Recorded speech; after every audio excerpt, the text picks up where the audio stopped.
Courteney Cox had barely settled into her chair when Sunny Hostin fired the first shot. No warm-up questions about her latest project. No pleasantries about how great she looked. Just a direct hit that made the entire studio hold its breath. "Courteney, I want to start with something real," Sunny said, her voice carrying that particular tone she used when she was about to play prosecutor. "You've been very open about regretting your cosmetic procedures, about having fillers dissolved and trying to look more natural. But isn't that just another form of privilege? You got the work done when it benefited your career, and now you get praise for undoing it. Meanwhile, regular women are still being told they're not enough." The View audience went silent. This was not the Friends reunion conversation anyone had expected. Before we dive into what happened next, make sure to subscribe and drop your thoughts in the comments, because this confrontation is about to get intense. Courtney's smile, the one that had graced magazine covers for 4 decades, flickered but didn't disappear. She was a professional. She had been doing this since Sunny Hostin was still in law school, but there was something in her eyes that suggested this wasn't going to be a typical interview. "That's an interesting way to start a conversation, Sunny," Courtney replied, her voice measured. "I've been honest about my journey with cosmetic procedures because I think honesty helps other women. I made choices I regret. I've talked about why. I'm not sure how being open about mistakes is a form of privilege. But that's exactly my point," Sunny pressed, leaning forward with the intensity of a cross-examination. "You had the privilege of making those choices in the first place. You had the money, the access, the ability to try things and then undo them when you decided you didn't like the results. Most women don't have that luxury. They're stuck with whatever they can afford, or they're stuck with aging naturally while being told they're invisible." The accusation hung in the air. Whoopi shifted in her chair. Joy watched with unusual silence. Sarah seemed to be calculating whether to intervene. "You're right that I've had access that many women don't have," Courtney said slowly. "But I'm not sure what you want me to do with that observation. Apologize for having a career that paid well. Stay silent about my experiences because other people can't afford the same options. How does that help anyone?" Sunny wasn't backing down. "What would help is if actresses like you were honest about the pressure instead of pretending it's all personal choice. You didn't get fillers because you woke up one day and thought it would be fun. You got them because Hollywood told you that you weren't allowed to age. Now you're being celebrated for going natural, as if that's not just another performance for a different audience." The word performance seemed to strike something in Courtney. Her posture changed almost imperceptibly, straightening with a new tension. "Everything is a performance to you, isn't it, Sunny? Every choice a woman makes has to be analyzed for hidden motives. I can't just be someone who made mistakes and learned from them. I have to be either a victim of the system or a perpetrator of it. There's no room for me to just be a person trying to figure things out like everyone else. I think there's plenty of room for nuance," Sunny replied. "But I also think celebrities have a responsibility to be honest about the systems they participate in. Friends ran for 10 years and had almost no diversity. You made millions from a show that pretended New York City was entirely white. Have you ever really reckoned with that?" The pivot from cosmetic procedures to Friends' lack of diversity was sharp and clearly calculated. Courtney's eyes widened slightly at the sudden shift. Friends was created in 1994. It reflected the television landscape of its time. Could it have been more diverse? Absolutely. Has the industry changed since then? I certainly hope so. But I was an actress on that show, Sunny. I didn't write it. I didn't cast it. I showed up and did my job, but you benefited from it. Sunny insisted. "You became one of the most famous women in America from a show that excluded people who looked like me. And I've never heard you really address that. I've heard you talk about your face, your relationships, your friendships with your co-stars. But have you ever publicly grappled with the fact that your success came from a show that many people of color couldn't see themselves in?" Courtney was quiet for a moment, and when she spoke, her voice had a different quality. Lower, more deliberate. "Sunny, I need you to understand something. I grew up in Birmingham, Alabama. I know what exclusion looks like. I know what prejudice looks like. I'm not going to pretend that my experience as a white woman is the same as what black women face in this industry or anywhere else. But I also can't retroactively make Friends into a different show than it was." She leaned forward, her intensity now matching Sunny's. "What I can do is support diverse storytelling now. What I can do is use whatever influence I have to advocate for change in the industry.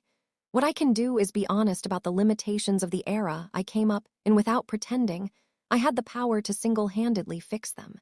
That sounds like a very carefully prepared response, Sunny said with a slight smirk. The kind of thing a publicist might write.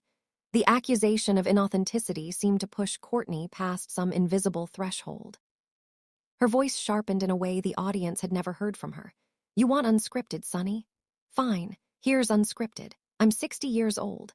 I've been in this business since I was dancing in a Bruce Springsteen video as a teenager. I've watched the industry change. Sometimes for the better, sometimes for the worse. I've adapted, evolved, survived in a business that throws women away the moment they stop being young and desirable. She paused, collecting herself, but her eyes never left Sunny's face. I've watched friends struggle with addiction and lose. I've watched talented women disappear because they refuse to play the game. I've watched men my age continue to thrive while women my age fight for scraps. And through all of it, I've kept showing up, kept working, kept trying to matter in an industry that would. Prefer, I just fade away quietly. Her voice was rising now, carrying an edge that seemed to fill the studio. I've been picked apart for every choice I've made. Too thin, then too enhanced, then too desperate to look young, then praised for finally accepting my age. I've been analyzed, criticized, psychoanalyzed by people who have never met me. And now I'm sitting here being lectured about privilege by someone who doesn't know the first thing about what my life has actually been like. Sunny's expression hardened. I'm not lecturing you. I'm asking you to be accountable. Accountable for what exactly? Courtney's voice was quiet now, but somehow more powerful. For being on a successful TV show, for getting older in public, for making decisions about my own face that I later regretted. What exactly is the crime I'm supposed to be confessing to here, Sunny? The crime is pretending that your experience is universal when it's not, Sunny replied. The crime is accepting praise for your honesty while never really being honest about the systems that created the problems in the first place. Courtney laughed, but there was no humor in it. You want to talk about systems? Let's talk about systems. Let's talk about how this industry works for women. You hit 40 and suddenly you're only offered roles as someone's mother. You hit 50 and you're lucky to work at all. You do anything to try to stay relevant, to stay employed, to stay visible, and you're criticized for being desperate. You accept aging naturally, and you're praised by the same people who would never hire you looking your age.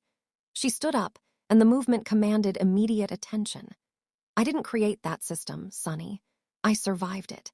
And survival in this industry means making compromises that people who have never been in it can't understand. It means doing things you're not proud of because the alternative is disappearing. It means constantly recalibrating who you are based on what the market will accept. Sunny stood as well, unwilling to cede the physical advantage.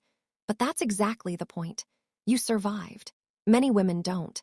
Many women can't afford the procedures, can't afford to undo them, can't afford to opt out of the system because they were never really in it to begin with. Your survival story is interesting, but it's not relatable to most women watching. And what would make it relatable? Courtney asked. If I pretended I didn't have advantages, if I apologized for having a successful career, if I flagellated myself for every benefit I've received, would that make you feel better about this interview, Sunny? Would that give you the moment you're clearly looking for? The accusation that Sunny was performing for cameras seemed to land somewhere uncomfortable.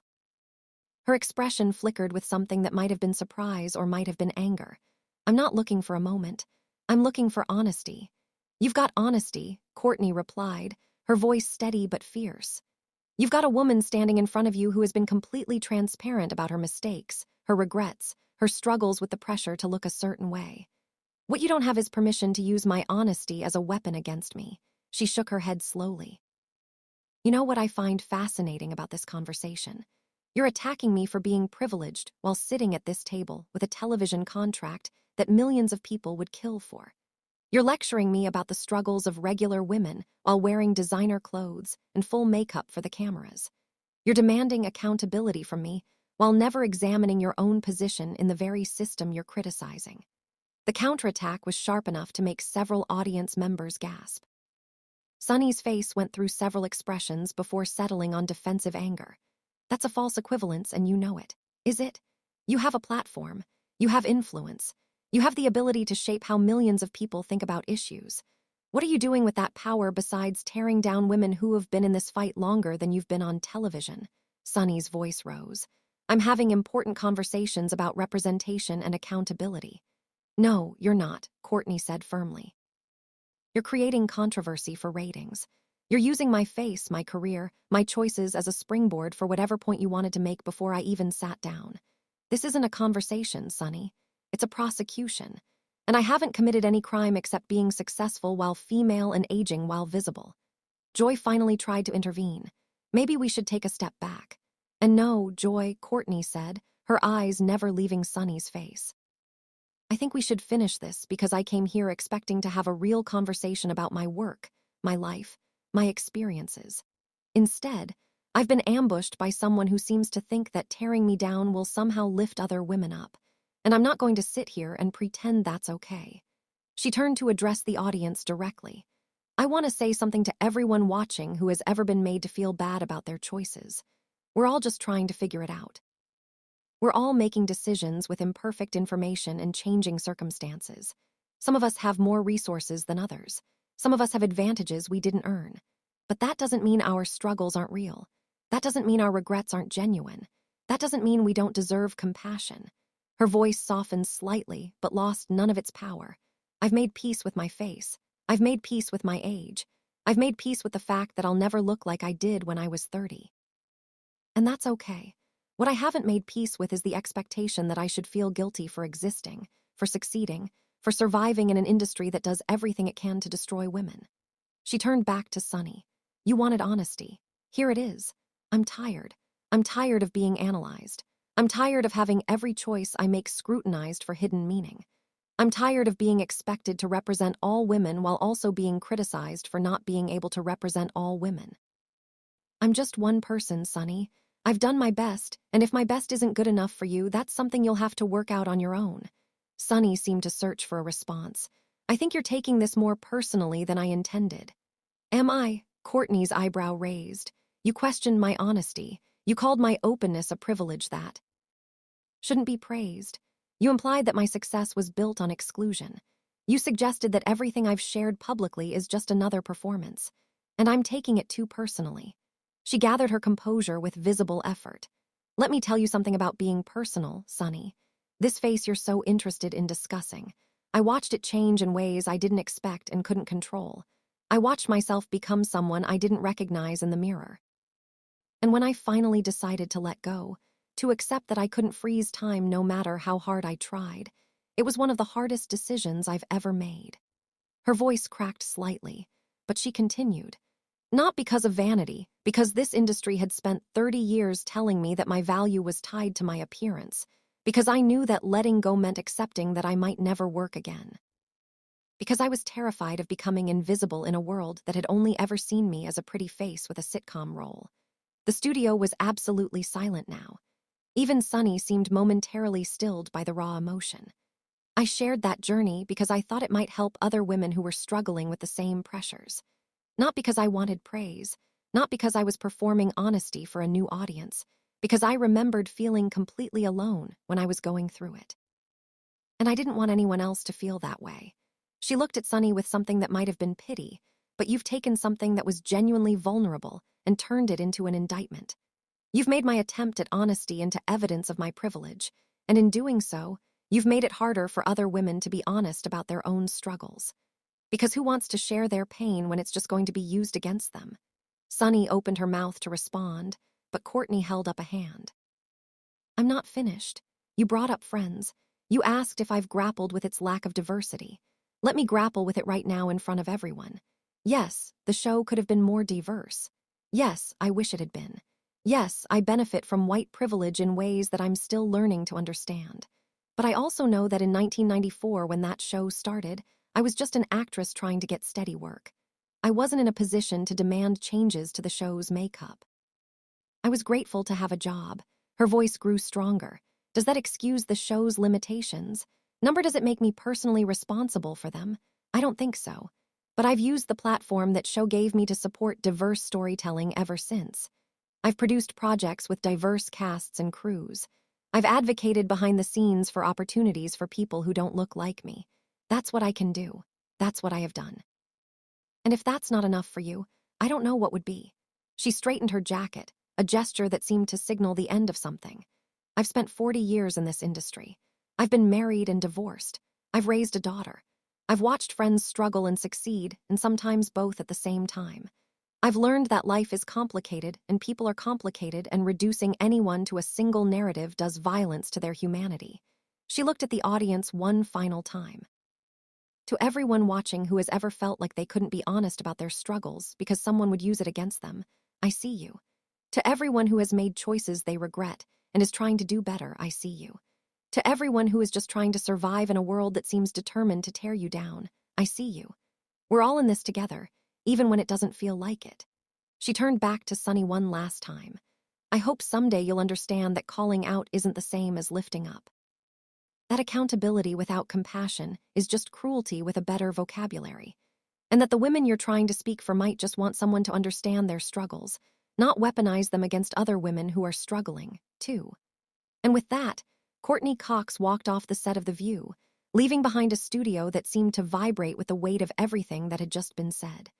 The audience sat in stunned silence, processing what they had witnessed. A woman who had spent 40 years being America's friend, who had played neurotic Monica with such precision that people forgot it was acting, had just shown a side of herself that no script had ever called for. Sunny Hostin remained at the table, her expression difficult to read. Whether it was embarrassment or defiance or something more complicated, only she knew. But the other hosts were looking at her with something that wasn't quite approval, and the audience's silence spoke louder than any applause could have. What had started as an interview about a career had become something else entirely. A meditation on aging in public, on the impossible standards women face, on the way we turn every female choice into a referendum on feminism itself. Courteney Cox had come to promote a project and left having promoted something much more important. The radical idea that women deserve grace, even successful ones, even privileged ones, even ones who have made mistakes and talked about them publicly.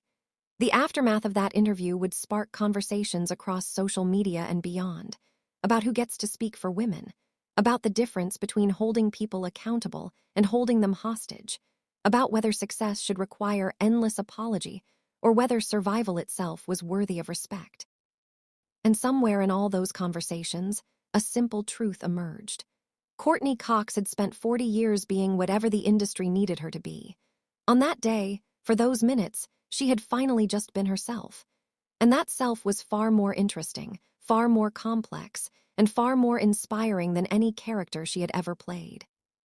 For those who had grown up watching Monica Geller obsess over cleanliness and cooking, who had cheered for Gail Weathers surviving horror after horror in the Scream franchise, who had seen bits of themselves in every neurotic, driven, imperfect character Courteney had brought to life, there was something deeply moving about watching the woman behind those characters stand up for her own imperfect humanity. She had shown that the perfectionism wasn't just acting. The drive was real, and so was the vulnerability beneath it. And perhaps the most powerful moment wasn't any single thing she said, but the simple fact that she had refused to accept the premise of the attack. She hadn't apologized for surviving. She hadn't flagellated herself for having a career. She had simply insisted on her right to be human, to be complicated, to be both privileged and struggling at the same time. In a world that demanded women be one thing or another, Courteney Cox had insisted on being everything she was. And that, in the end, was the most radical statement of all. What do you think about this incredible confrontation? Was Sunny host and out of line, or was she asking questions that needed to be asked? Drop your thoughts in the comments below and make sure to subscribe for more stories that will absolutely leave you speechless.